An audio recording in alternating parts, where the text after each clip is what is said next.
United we stand together.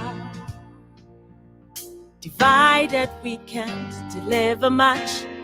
But if we stand together and bring our best to all we do, together we build a better world. Together we build a better world. You and I, we are strong. You and I, we are bold. You and I, when we're standing together, united we build a better world. United we build a better world. Come on. United we stand together. Divided we can't deliver much. But if we stand together and bring our best to all we do, together we build a better world. Together we build a better world. Said you and I, we are strong. You and I, we are bold. You and I, when we stand together, a better world. Better world.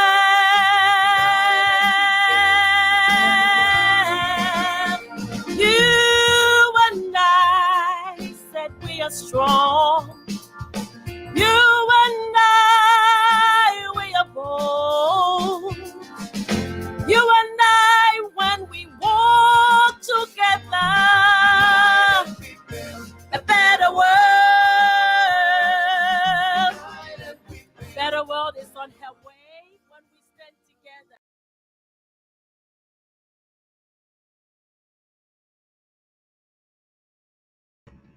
Hey everybody, welcome to Wisdom Wednesday. I'm your girl, Coach Crystal, and you have just been watching the amazing, the talented, the visionary, Maame Afon, who is our guest tonight on Wisdom Wednesday. It's very rare that we get to have guests who have so many things in common with me in terms of working, motherhood, visionary, entrepreneurship. And this is my sister that we were able to connect years ago during a program in California called Midcore. And I am just so honored that she would join us tonight. So please help me welcome to the Wisdom Wednesday stage right after. Look, y'all, I'm so excited. I've already skipped the mantra. If you're just joining us, I'm so sorry. Welcome to Wisdom Wednesday. The way that we welcome you into our community is with our mantra, just by saying a lot of things happened before this. And I guarantee a lot of things are going to happen after this, but I promise to be here with you now. Please be here with me now as we celebrate an amazing woman, mother, visionary, artist in the flesh of Maame Afon. Maame, welcome. Hi everybody. Hey, thank you so much. We are so excited to have you here tonight. Tell us, before you even introduce yourself, tell us a little bit about the song we heard on the way in tonight. So this song is from my Music for Social Justice EP. I have about 5 songs on there, and I recorded this song in 20. I started recording it in 2013, and then actually released it in 2014. But it was really a song about the might of togetherness, the power of oneness, and if you listen to it further, you would notice that we talk about togetherness in several languages. We talk about it in Swahili, in French, in Spanish, and of course, English. And so, so it's really talking about together we build a better world. And when we work together, we can envision a better world on her way. We can see the better world that we want and we envision. So that's what the song is about. Together we build amazing. I love it. Listen, you're already going there, right? So let's back up to everybody because I'm excited. This is an amazing Yeah. amazing time that we get to be together. But I just want to just go back for a second and say, Mm, even what you're illustrating is such a core principle of our platform is that nobody changes alone and nobody grows alone. that's right. Right. That's right. And that's a core tenet of your work too. Go ahead. That's right. I mean, there are several ways that I look at that. And I listen to the wisdom of Mama Grasa Machel. Mm, She says, no one is called to go alone. No one is called to go alone. And there is a very common African adage that says, if you want to go fast, you go go alone. alone. But Yeah. if you You want want to to go. go far, go together. Mhm. And I believe in the concept of collaboration, that ideas by themselves are just what a dime a dozen, but it is in the collaborative space that we ideas gain momentum and come alive, right? Yes. It is in the collaborative space that wisdom sits. It is in the collaborative space that ingenuity sits. It is in the collaborative space that innovation happens. It is in the collaborative space that abundance becomes live and solid and everything. And so for me, my work is really rooted in this idea of working together. And, we have been socialized to think about working together through the lens of competition. Talk about And it. and I am on a radical journey to really shift mindsets around. We are not here to compete. We are here to No. complement and collaborate. We Yes. are not here to sabotage. We are here to support. Yes. We don't operate from a scarcity mentality. We operate from abundance because there is enough room for everybody. And we are not here to criticize each other. We are here to celebrate Mhm. the Mhm. gifts that we each bring to the table. So Yeah. that's the philosophy and the lens through which I sit. And ultimately it goes to one of my core values, which is stewardship. How we steward power, how we Yep. steward relationships, how we steward our resources, how we Yep. steward our gifts Exactly. for the good of humanity. Hmm. So that's yeah. I love it. I think, okay, if you're just joining Wisdom Wednesday or you're a longtime visitor or you're a client, now you see why she's here, right? We get this? Okay. Right. The other part, because we talk about this all the time, ma'am, is that, that competitive spirit, like you're Mm, saying, is built out of scarcity, and scarcity right, is built out of fear. right. And the way we collaborate is to love internally and externally with the same Mm-hmm, stewardship you're talking about. mm-hmm, And I feel like, mm-hmm. when I look at you, when I think about the connections that I think we have on this kind of large, kind of spiritual plane, is that the motherhood, the entrepreneurship, the stewardship, the love for building organizations that serve women, right, is Right. one of those things where we are looking at aligning the abundance and the collaboration of like this infinite intelligence into Mm-hmm, things that can transform people's lives. So tell us mm-hmm. a little bit about your organization. So, to tell you about what I'm currently doing Mm-hmm. will be to take you on a quick journey. It's a long journey, but just a quick journey, because it's taking steps and stages and processes. Hello, no pun intended, right? It's taking steps and stages and processes Mm-hmm. and transitions. That has brought me to where I sit right now as the chief steward for mindsets for impactful leadership and transformation. And at Melt, which we call it just simply Melt, we focus on four big things. Okay. The first one we look at is making joyful connections, Mm-hmm. because joyful connections allow us to tap into each other's resources and to maximize our impact.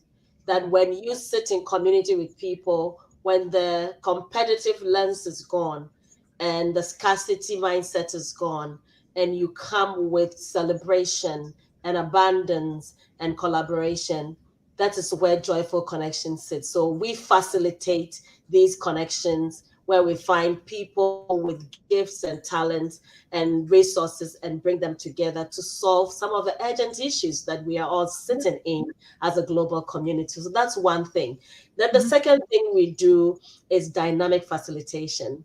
I come alive when I'm holding space. I come alive when I'm holding space. I bring all of who I am when I'm holding space. Yeah. And recently, I had somebody really give me a very beautiful way of describing that. She said to me, "Mommy, you have a way of holding fragility with dignity." And I was like, "Oh my God, that is Yes. so awesome." And so we hold space by creating safe environments to have brave conversations. Mm-hmm. We hold space to support leaders and organizations and even families, right? To navigate difficult conversations. We provide the tools and the skills and the resources to be able to transform unhealthy conversations to graceful and gracious ones. So that's the Yeah. second thing we do.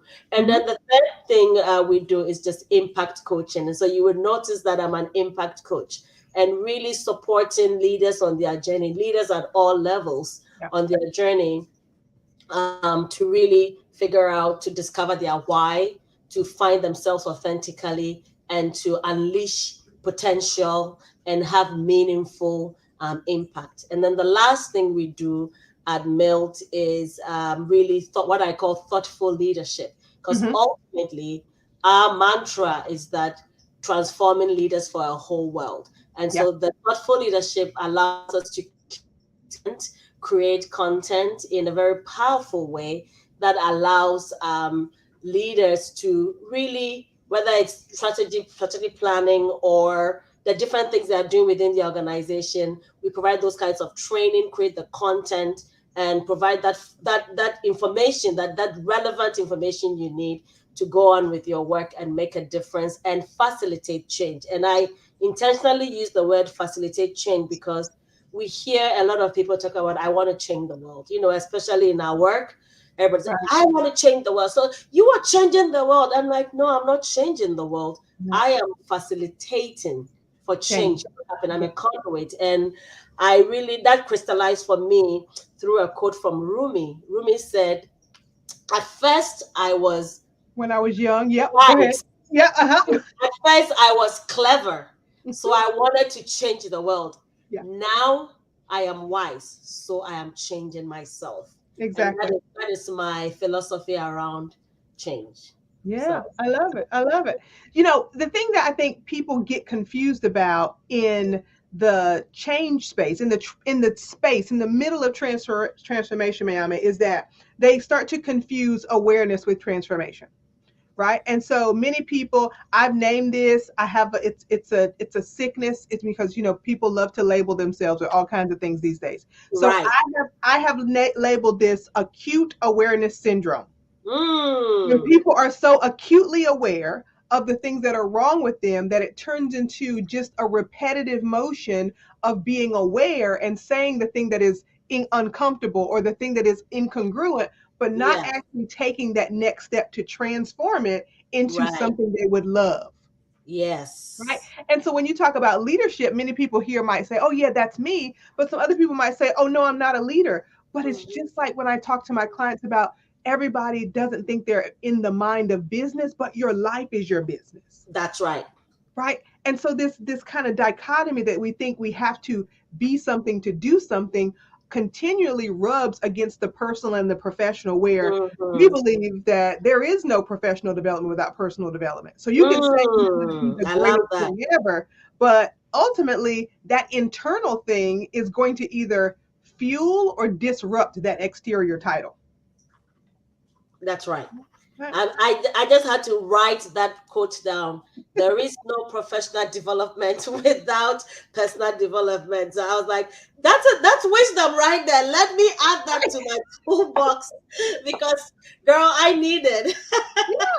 I love that. That's so much wisdom. And yes, I agree with you.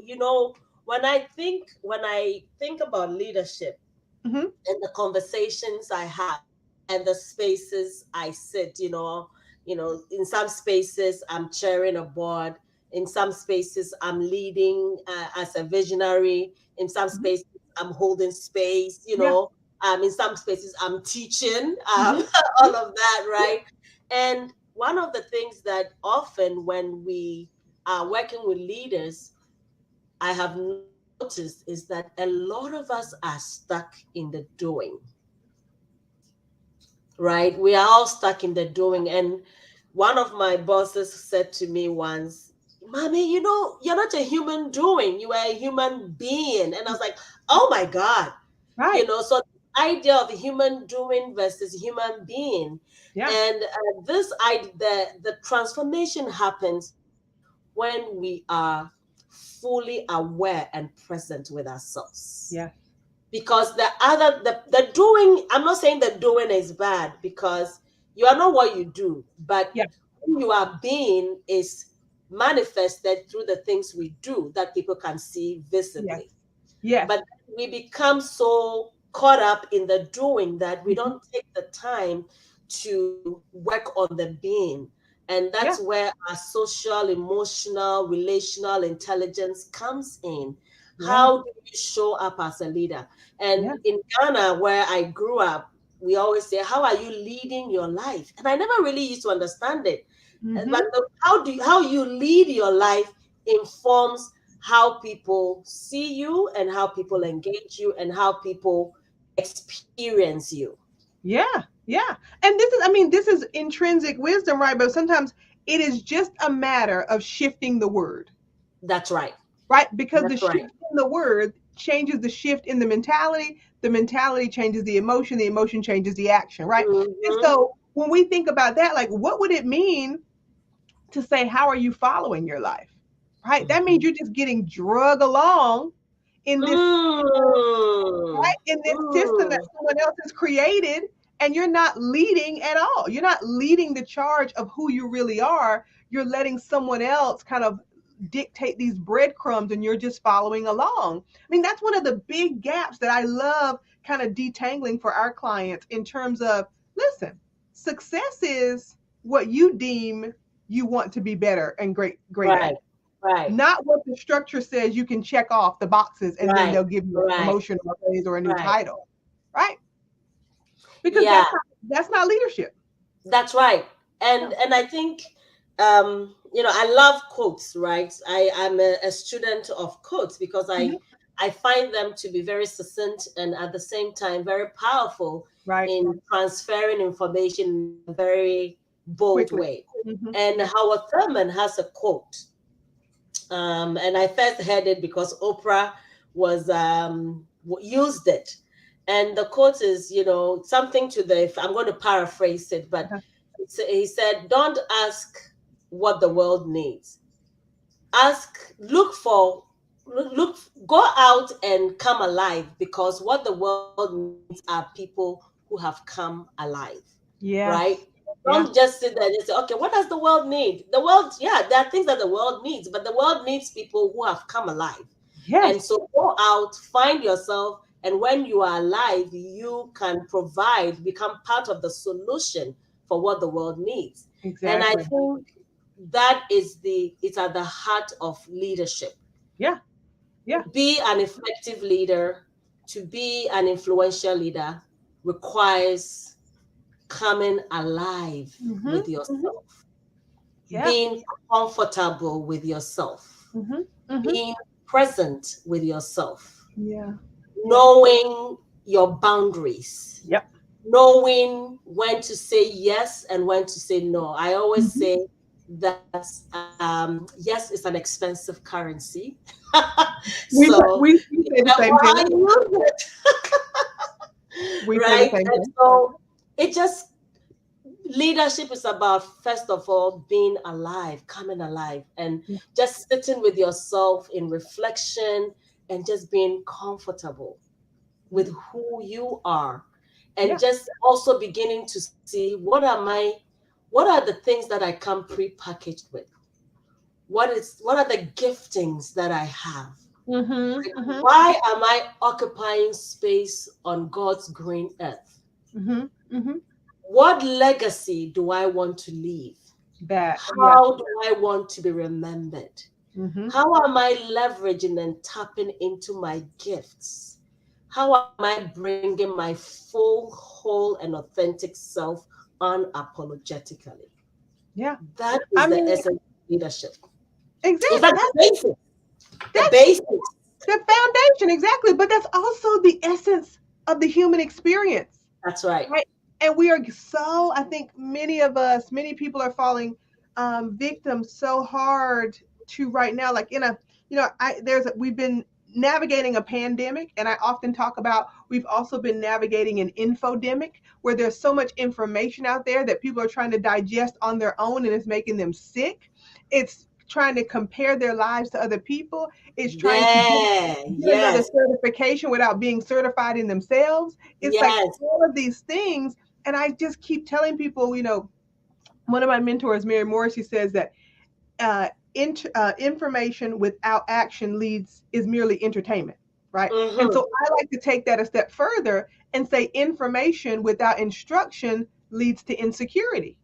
And that's when you have people asking and asking and asking, never being full because they've never actually found their gift or their calling or what they were born to do. So they want to keep gathering information. I told someone the other That's day, right. yeah, I think I probably posted it. I was like, stop asking people for tools when you don't have a blueprint and you don't know what you're building. Mm.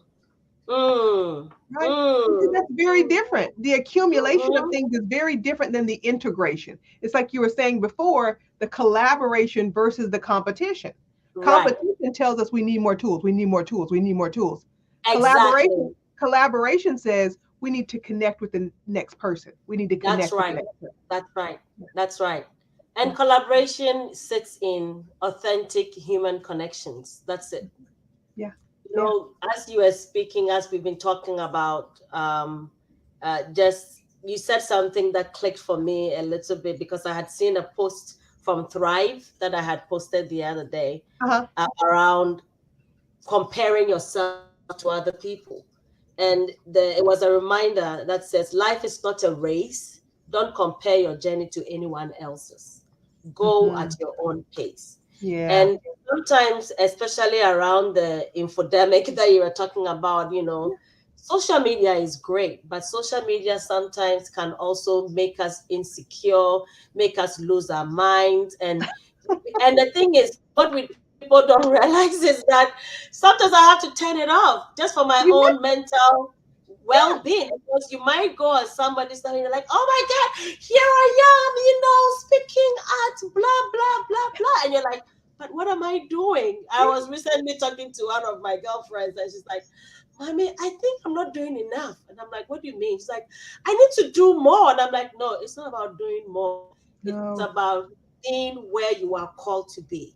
It's Yes. about being at the right place at the right times, doing the things you are gifted and called to do and who you are called to be. It's not about Yes. doing more.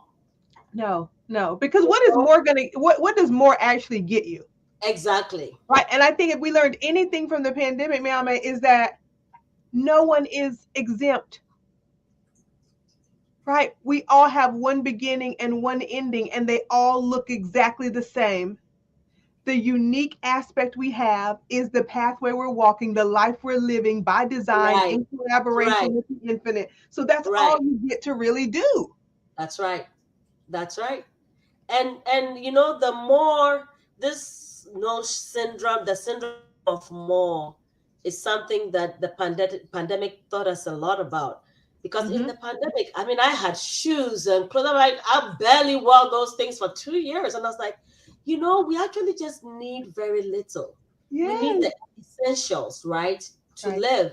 And I think for me, one of the things that happened during the pandemic is that I had to unlearn this idea of wanting more, because the more is directly connected to the competition. Yeah. The Yeah. more is directly connected to the scarcity. Yeah. The more Exactly. is directly connected to comparing yourself with other people and keeping up with the Joneses and being on the treadmill and going doing this rat race. Like, more Mhm. for what? For what? Right. More what? You need more for what? If you Yeah. can actually answer That question, what do you need next time? For those of us, all of us in this community, I want you to think about this. Next time you have the itch or you have the edge to say, I need to do more, I want more, ask yourself that question in a very reflective manner. What do I need more for? What do I need more to do? And if you can be sincere, that if you answer that, if the answer makes you happy and it's in line with your values and your purpose and your goal, please go ahead and do it. If it's not in line, it's suffering, let it go. Yes. Right. If it causes more anxiety, Exactly. Right. Let it go. And then I would also say, like, when you're asking yourself, do I want more? Ask yourself, do I have all of me yet? Because I think that's where when we're asking for more of something, is because we haven't gotten all of us yet. Right? The evolution, that freedom that you're talking about in that quote about being fully alive is really about also navigating choices and being brave enough to be free. Right. And we can cover that up with a lot of things. We're like, oh no, I'm fine, I got a new car. Oh no, I'm fine, I got a new house. Oh no, I'm fine, I have an amazing spouse. Oh no, I got 5 kids. Oh no, all that could just be keeping you from doing the work of, like, who am I? That's right. Yeah. And I think if we can shift, talking about shifting narrative and shifting our language, instead of wanting to do more, perhaps we could just say, wanting to know more of me, wanting to know more of myself, wanting to be more with me. Exactly. And that is a good more question. Yes, that's good. That's good. That's good. Okay, so let's shift for a second, Maame, right? Because we are 2 women who right now people be like, well, y'all are hypocrites. Both of y'all have 18 jobs. What are you doing? Right? So we just want to be clear, right? I want to bring that to the surface so that people don't think we're trying to be like blah blah. That's right. That's right. I think the difference is, right, like, we found that place of integration. That's right. We're literally every aspect where we show up, it feels like we're doing the exact same thing, just with different people. Right? Would you agree? I 100% agree. And so if you notice, I call myself a whole woman. Yeah. And for me, being a whole woman simply means I bring all of who I am to every experience. I bring all of who I am to everything I'm becoming. So that means I bring my fears, my tears, my trials, my triumphs, my intellectual curiosity. I bring, my very fun self. I bring who I am as a person of faith. I bring everything. So when you see me, you don't see me living in silos or in compartments. You see the fullness of me. Yeah. And I remember in 2009, at the time I was working at the Global Fund for Women in San Francisco. And then I had my twins. I have twin daughters who are now 16. And so I would go to work and I would be wearing the hat of the career woman. And then I would come home and I'll be wearing the hat of mom and wife and sister and all of that. And there was something that was really off for me. And I was like, how do I merge all the elements of the things I love, the things I'm passionate about, the things my experiences and my education have equipped me to become and to be able to do, and the things that the reason for which I've been placed here. How do I merge all of that? And that was when I went through a leadership program. And then this concept of being a whole woman clicked for me. And so for me, when you see me doing the things that I love to do. So, I'm a mom, I'm a recording artist, I'm a coach, I'm a wife. This year will be my 20th wedding anniversary, since my husband and I. have been married for 20 years this year in July. So all of those things, and people are like, Mommy, how do you do it? And I said, I went to the core of what makes me come alive. And at the core, I am a connector. At the core, I'm a relationship person. And so I take the big things out of which everything flows out. So if I am as a connector, as a consummate networker, as a relationship architect, as an authentic relationship builder, when I'm serving as an impact coach, guess what? I am connecting with people. I'm all about people. When I am creating content and training on thoughtful leadership, guess what I'm doing? People. When I am holding space with dynamic facilitation, guess what? It's all about holding people, holding experiences, holding stories, right? When I am making joyful connections, guess what? It's all about people and supporting people, inspiring and supporting people to unleash their potential and maximize impact. That is who I am at the core. And so if somebody were to ask us, you and I, Coach Crystal, you do all of these things and then you are telling us that we are doing. No, we are not doing, we are being, because we know who we are at the core, and everything else flows through it. And I learned that one day listening to Bishop T.D. Jakes, and somebody was like, Bishop, you do all these things. You're on TV, you have this, you have that, you have the church. And then he was like, that seems like too much work. And Bishop Jakes said, no, I'm actually functioning from one core value. And he said his core value is that he's a communicator. And then I was like, wait a second. If he's writing books, he's communicating. If he's preaching, he's communicating. He's doing his talk show, he's communicating. He's doing films, he's communicating. Whatever it is, he's of course such a great orator, right? So I was like, oh my God. And that is how I now was able to kind of bring all of that together. So at the end of the day, all I say is, if you merge the things you love, the things you're passionate about, the things you are called to become, and the things that your education and your experiences have equipped you to do, when you merge all of that and integrate it into one whole piece, everything else flows from there. So you can be doing 1,000 things, but they're still going back to the core of who you are. And that, my friends, is what it means to be a whole woman and a whole leader.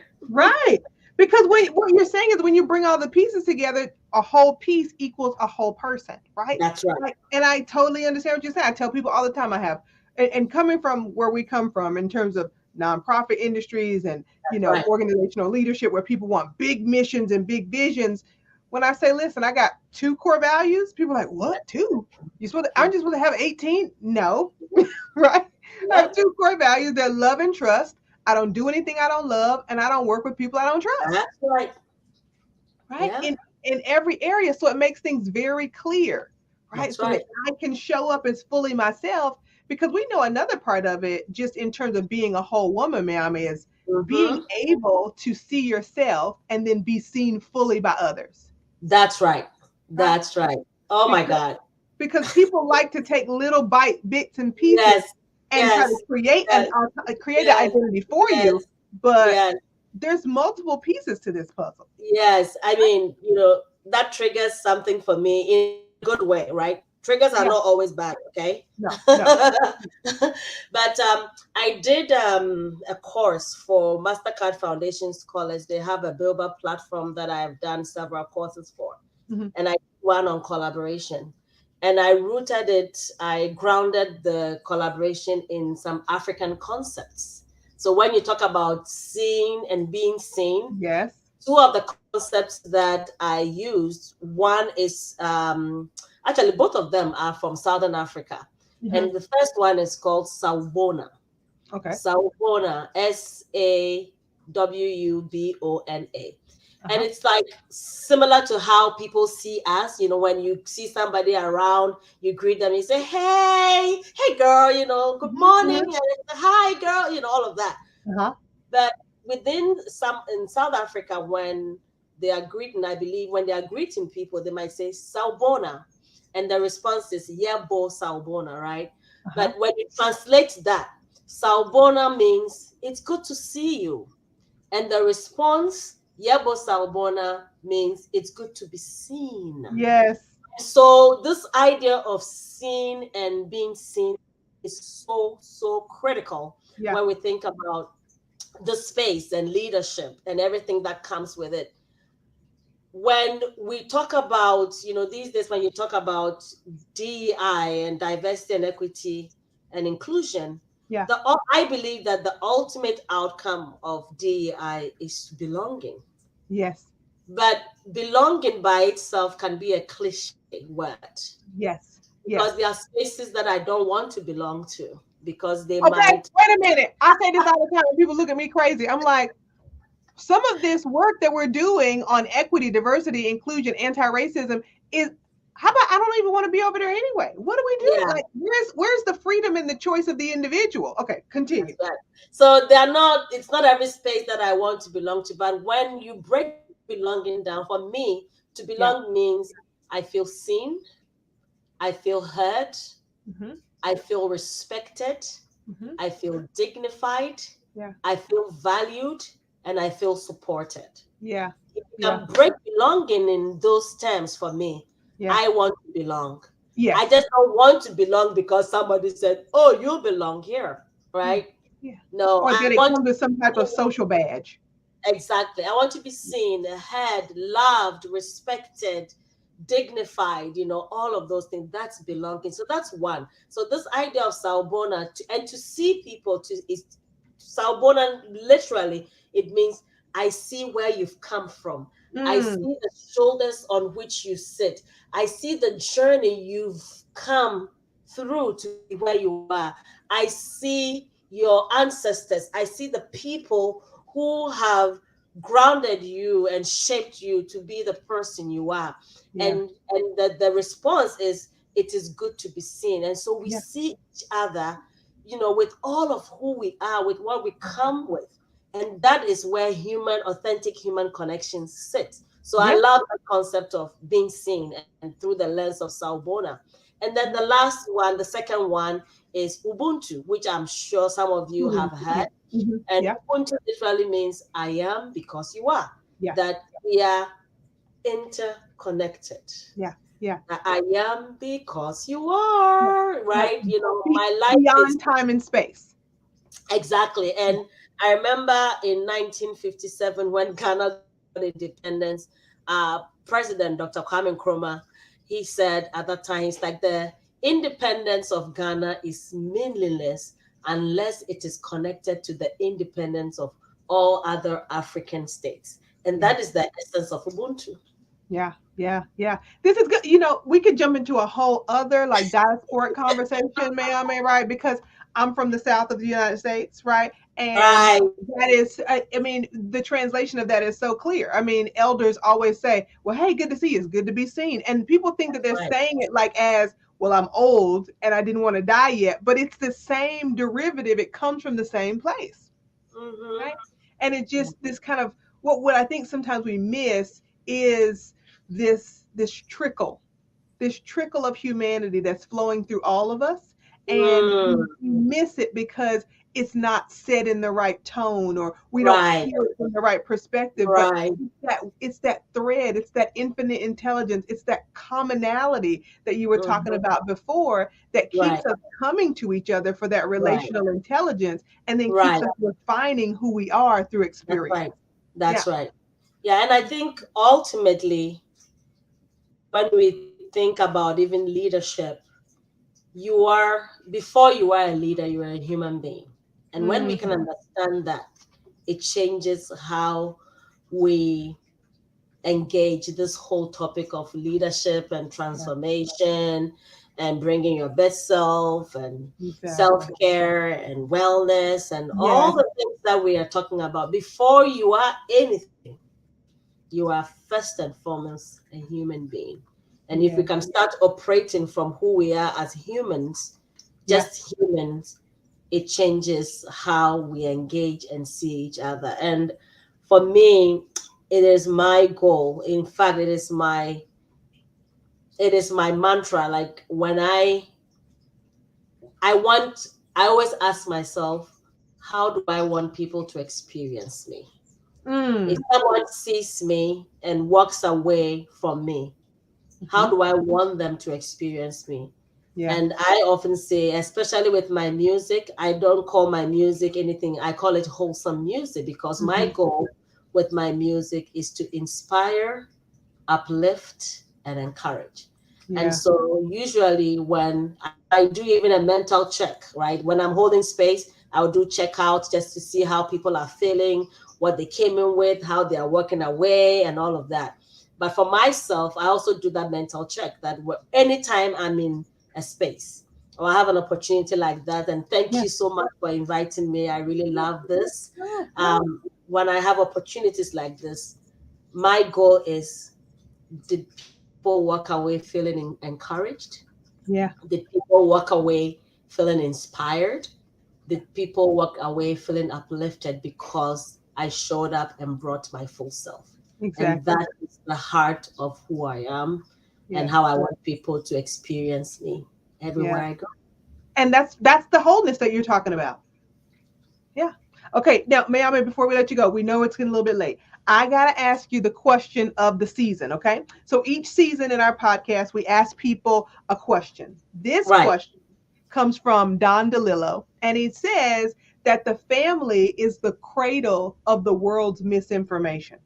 Oh, Lord. Right. Right. Right. And so we're asking people what happened or what in your upbringing or in your family structure gave you some misinformation.